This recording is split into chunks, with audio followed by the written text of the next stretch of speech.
Good morning and happy holidays. During this time of year, we can become very busy with things going on inside our family and friend groups. We sometimes forget that we are lucky enough to be where we are. This year, there are more than enough local places and organizations to volunteer for. Whether that is going out and helping our community or giving some gifts to organizations for kids, anything helps. I'm here to inform you how you can get involved this holiday season. From now until December 20th, We Love Indy is accepting gifts for children affected by gun violence. They accept toys, clothes, shoes, or any gift that would be fitting for a child aged 3 to 17. These gifts can be brought down to Miss Edwards in the main office. Key Club is hosting their annual Secret Santa. Classes, clubs, individuals, or groups can team up to raise about $100 to $150 per kid. The people sponsoring these kids would need to purchase and wrap all the gifts. Things such as boots, coats, gloves, and other clothing is encouraged along with toys. For more information, you can get in contact with Shannon Rose or the Key Club at shannon.rose@wayne.k12.in.us.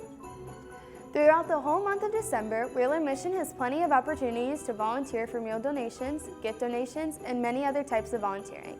You can go online at wheelermission.org and sign up for shifts to lend a hand. If you have a love for animals, Rosie's Southside Animal Shelter is looking for volunteers to help tend to the animals in these shelters.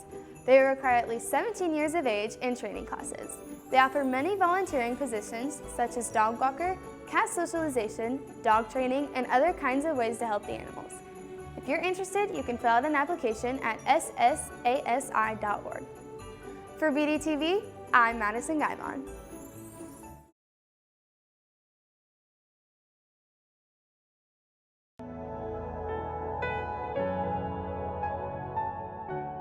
Parkinson's disease is a neurological movement disorder where you end up having a decreased production of dopamine within the brain.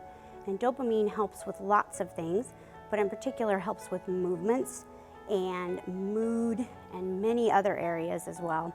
And as it is no longer produced in the brain, we get these signs and symptoms of Parkinson's disease.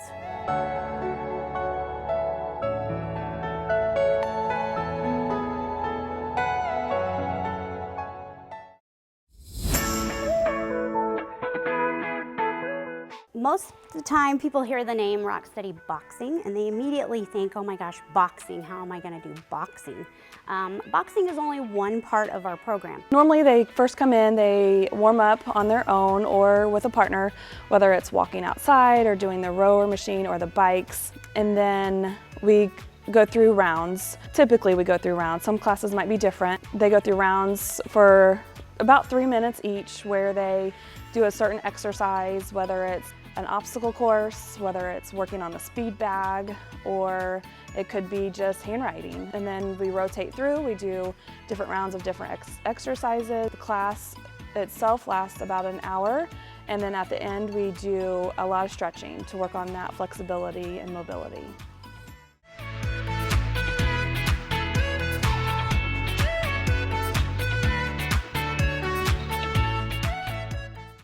My doctor suggested Rock Steady Boxing, and I thought, well, why not?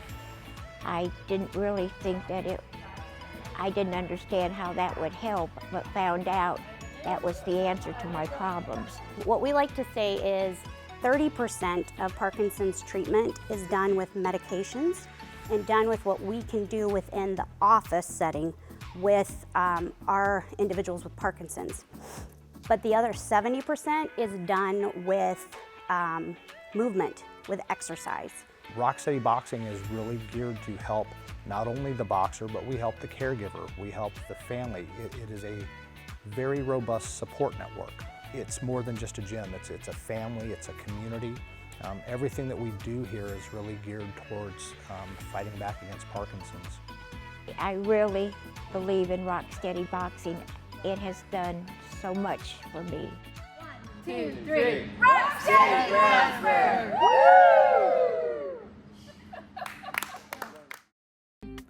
With Thanksgiving coming up, it is important to be thankful. Although sometimes it can be confusing on what thankfulness looks like, here are some tips on how to show gratitude.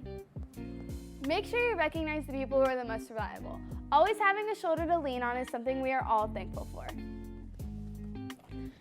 Feedback is certainly something many people find helpful. Whether it is positive or constructive, make sure it's timely and appropriate.